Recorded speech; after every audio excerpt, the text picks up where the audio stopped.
മകേര്യത്തിൽ അരഭാഗമാണ് നമുക്ക് ഇടവത്തിലും, മിഥുനത്തിൽ ബാക്കി അരയുമാണ് നിൽക്കുന്നത്. ആദ്യത്തെ പകുതി ഭാഗം നിൽക്കുന്ന ഇടവക്കൂറുകാരെ സംബന്ധിച്ച്, മകേര്യ നക്ഷത്രക്കാരെ സംബന്ധിച്ച് അവർക്ക് ഏറ്റവും നല്ലൊരു സമയമാണ്. എന്നുവെച്ചാൽ ശനി 11ാം ഭാവത്തിൽ ശനീശ്വരൻ വരികയും മിഥുനത്തിൽ തന്നെ, അതായത് 2ാം ഭാവത്തിൽ മിഥുനൻ രാശിയിൽ വ്യാഴം നിൽക്കുകയും ചെയ്യുന്നു. അപ്പോൾ ഇവർ വിചാരിക്കുന്ന കാര്യങ്ങളൊക്കെ പെട്ടെന്ന് കാര്യങ്ങൾ നടക്കാം.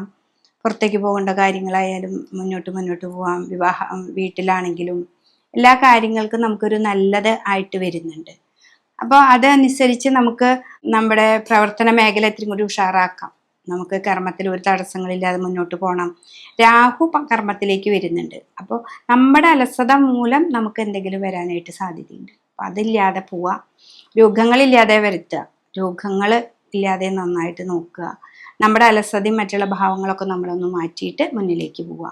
അവർക്ക് 4ാം ഭാവത്തിൽ കേതു നിൽക്കുന്നത് കൊണ്ട് കുടുംബത്തിൽ പ്രായമായ ആൾക്കാരൊക്കെ ഉണ്ടെങ്കിൽ അവരൊന്നും നന്നായിട്ട് കെയർ ചെയ്യുക. എന്നുവെച്ചാൽ കേതു അല്ലേ, ഗണ്ഡകാരകനാണ്. ഒന്നും കൂടി നമുക്ക് എന്തെങ്കിലുമൊക്കെ ദോഷങ്ങളൊക്കെ വരുത്താനായിട്ട് ഈ കേതു വരുത്തും. അപ്പോൾ അതൊക്കെ ഒന്ന് നന്നായിട്ടൊന്ന് ശ്രമിച്ചാൽ മതി. കേതുവിന് നവഗ്രഹങ്ങളുടെ അമ്പലത്തിൽ പോയിട്ട് പട്ട് പൂജ അങ്ങനത്തേക്ക് കൊടുക്കുക. അത് ഇടവക്കൂറിലുള്ളവർ.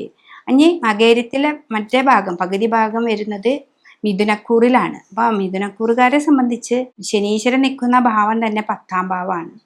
ആ 10ാം ഭാവത്തിൽ ശനി നിൽക്കുകയും ലഗ്നത്തിൽ തന്നെ വ്യാഴം വരികയും ചെയ്യും. വ്യാഴം മെയിലാണ് വരിക എങ്കിലും ആ ലഗ്നത്തിൽ തന്നെ വ്യാഴമുണ്ട്.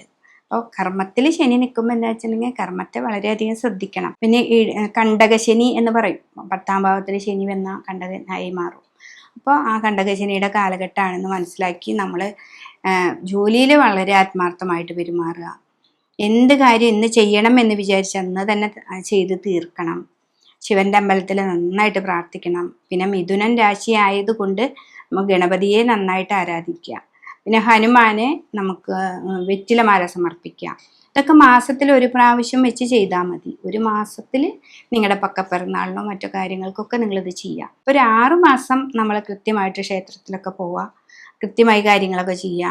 6 മാസം കഴിഞ്ഞാൽ ചെയ്യണം. പക്ഷെ അത് ആ കൃത്യനിഷ്ഠത വരുത്തുന്നത് ആ ശനീശ്വരൻ എന്നുള്ള ഭാവത്തിന് ഏറ്റവും നല്ലതും കൂടിയാണ്. അപ്പം അത് ചെയ്യുക. കുട്ടികളാണെങ്കിലും ഇവർക്ക് പുറത്തേക്ക് പോകേണ്ടതായാലും പിന്നെ പഠിക്കാൻ അലസതയ്ക്ക് ഉണ്ടാവും. അതൊന്നും അവരുടെ ഒരു കുറ്റങ്ങളൊന്നല്ല. ഈ ശനി ഒക്കെ 10ലൊക്കെ വരുമ്പോൾ പഠിച്ചതും മതി, ഇന്നതും മതി എന്നൊക്കെ തോന്നും.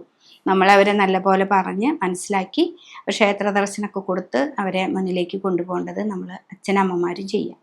ഇതാണ് നമുക്ക് ഇതിൽ മകേര്യത്തിൻ്റെ പകുതി ഭാഗത്തിലുള്ള മിഥുനക്കൂറിലുള്ളവർ ചെയ്യേണ്ടത്. ഇടവത്തിലുള്ള മകേര്യവും മിഥുനത്തിലുള്ള മകേര്യ നക്ഷത്രക്കാരും തമ്മിലുള്ള വ്യത്യാസങ്ങൾ ഇതിൽ ഞാൻ കൃത്യമായിട്ട് പറഞ്ഞു തന്നിട്ടുണ്ട്. ഇവർക്കുള്ള പൂജാവിധാനങ്ങളും നമ്മൾ ഇതിൽ പറഞ്ഞിട്ടുണ്ട്.